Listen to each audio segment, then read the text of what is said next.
Vienna managed to keep the catastrophic floods in check that have devastated parts of Central and Eastern Europe. But how did it do it?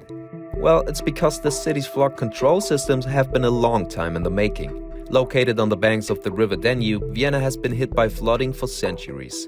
In the past, the river repeatedly burst its banks. But as floods became more common and more intense, the city realized it needed to come up with a solution. They decided to reroute the river and take other steps to prepare for the next deluge.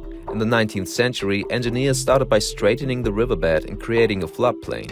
This changed the landscape drastically. Today, only two bodies of water remain that hint at the former course of the river. The Danube Canal, a branch of the Danube that's now kept in place artificially, and the Old Danube, which today is cut off from the main waterway. The New Danube, on the other hand, is a 21-kilometer flood relief channel. It was finished in the 1980s after severe flooding in the 50s raised doubts that the previous measures were enough to protect the city from rising waters. This waterway runs parallel to the Danube, with the soil excavated for its creation used to form an artificial island. Water is only discharged into the New Danube if there's a flood.